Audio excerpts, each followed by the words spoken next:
3 key elements to building a linkable asset in 2023 with Bibi Raven. The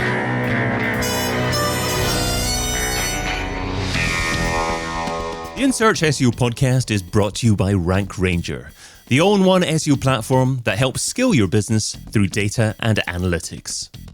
Hey, it's David. How should you be building links in 2023? That's what we're going to be discussing today with a Gen X entrepreneur who enjoys playing Dungeons and Dragons, ukulele, and eating raw herring.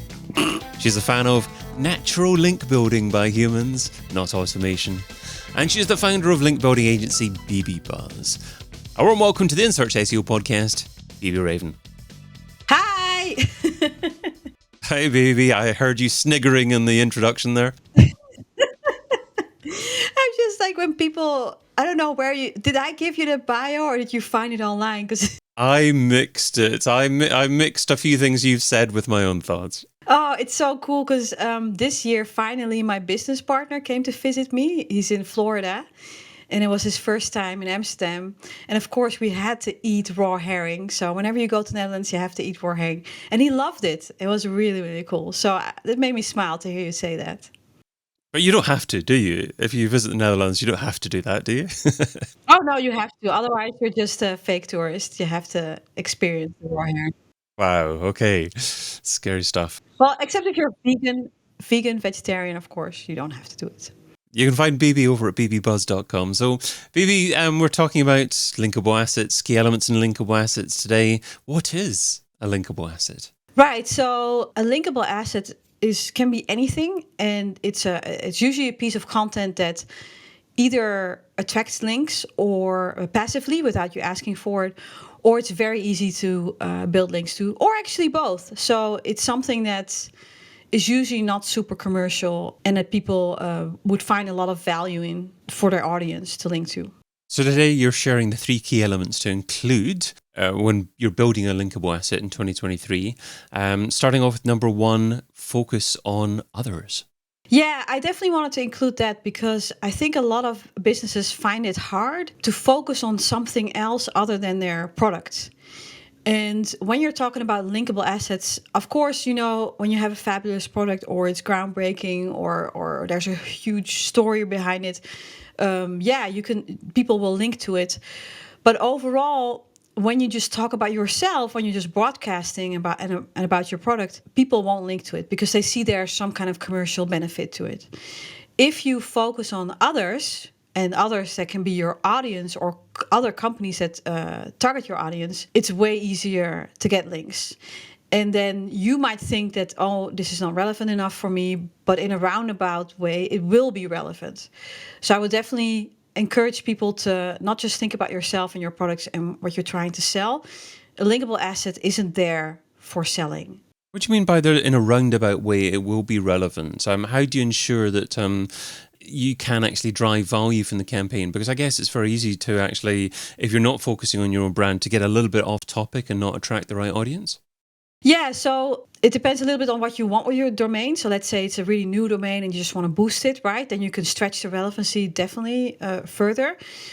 But if you want to stay closer to your product, a little bit off topic is actually totally fine. So if you see relevancy as a triangle, or what do I say, a triangle? Well, let's say that in a hop and a skip, you would be at something that's indirectly relevant to you. Maybe it's better if I give an example, a concrete example, otherwise I can go on for years. Sure. Yeah. So I have a client, they sell experience gifts, really simple things from gin tasting, but also really bizarre things. You can go up in space and have a Michelin dinner in some sort of cabin and stuff like that, right? So one part of their audiences are honeymooners, people that have just been married.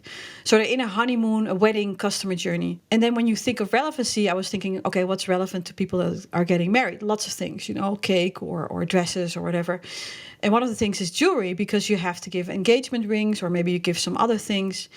And in jewelry, you always have gemstones.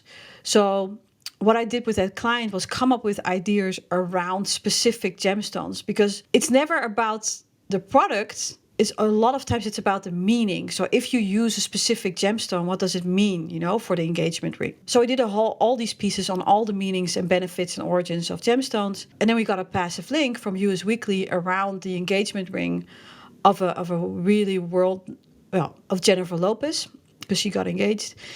And they quoted the client on the meaning of the specific gemstone in her engagement ring. So when I talk about roundabout, you wouldn't think that gemstones are directly relevant to the product that the client is selling, but indirectly it is, because you're sharing space in the customer journey of the same audience. Yeah. Understood. Okay, so don't focus on yourself, but focus on elements, on interesting stories or items that your target audience may be likely to be drawn to. Yeah. Yeah. The essential initial element. Element 2 is it doesn't have to be epic. What do you mean by that?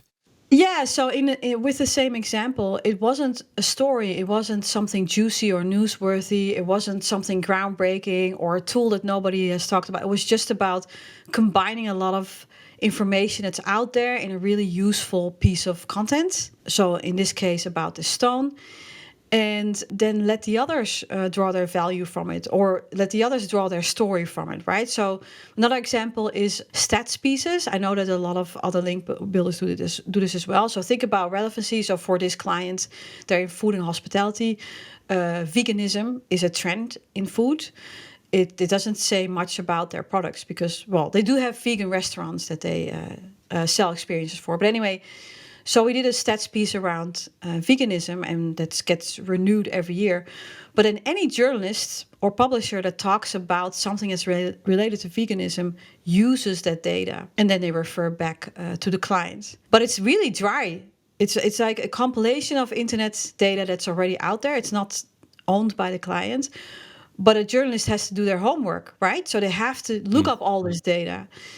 For their story. So if you do their homework for them, because they have to do 7 pieces a week or something, that saves them time, and then they refer back to you. So try to reverse engineer what's already getting links, or what type of content is already getting links, and then do something similar. And if you're like, so this client, I've been working with them for years, so they're really strong domain now, right? They get ranked for a lot of keywords.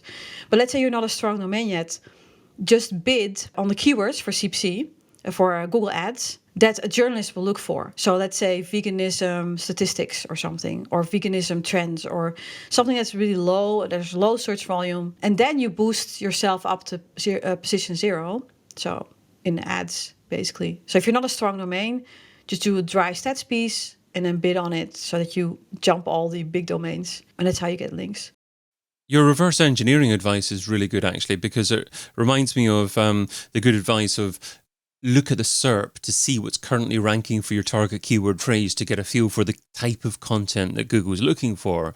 And that's kind of like that, because you're advising people to look at things like what journalists are already linking to, referring to, using as resources, because then you get a feel for what they want from you, and then you can provide them something similar and better, progressive, more relevant, but similar to what they've linked to in the past, giving yourself a better opportunity to be used as that resource in the future.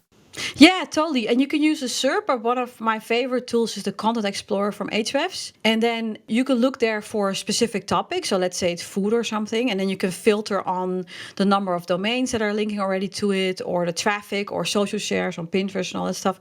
But you can also do not a specific topic, but a type of question. So for instance, I found a lot of linkable assets by just typing in how many. And I didn't limit it to any topic. So I just do how many in the Content Explorer and then start filtering. And then you can see what type of content or what topic gets a lot of links. One third thing that you can do is just use an empty search. So you go to Content Explorer, you don't fill in anything, and you just hit the search button. And then you start filtering on what's there.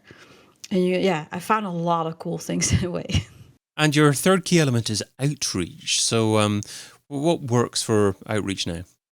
Yeah, so what I've noticed with a lot of people is that, yes, they have an amazing piece of content, and yes, they've done all the research, and then for some reason, the outreach is kind of like an afterthought, and then they fall into a template that's been so overused that it no longer works. Even if it's a really good written template, and it makes a lot of sense. As soon as people start recognizing certain link buildery terms, their brain just shuts off and they're like, no, I'm not going to do this. It's just another one of those, right? So apply the same things of element 1 to your outreach. So focus on the other. So research exactly why this type of linkable asset or why this linkable asset is good for them. And then just explain it in the email. But don't say stuff like, oh, I saw you talked about X and you mentioned this, but I actually have a better Y. So can you do it? Put it in there. It will be very valuable for your audience. So step away from those formulas. And if you ever say stuff like that, like for instance, it's very valuable for your audience, that's an empty statement because you don't back it up. You don't say why, you don't. So you have to back all those stuff up. So all those things, all those claims up. So stay away from empty statements like that, but also from fake flattery. So you wrote a really cool piece on this and I enjoyed it and I've been following you for a while. And can you link out this? That's not going to work anymore. So if you're stepping away from a formulaic approach, does that mean that automated outreach en masse is never the way to go now and you have to communicate with people on a one-to-one basis? No.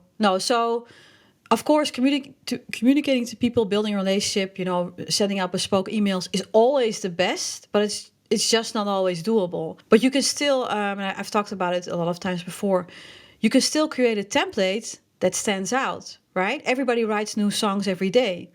So, and they're all about love, but you can still write a song that stands out, in a new way. So you can definitely use templates, but research the pain points of a specific type of audience.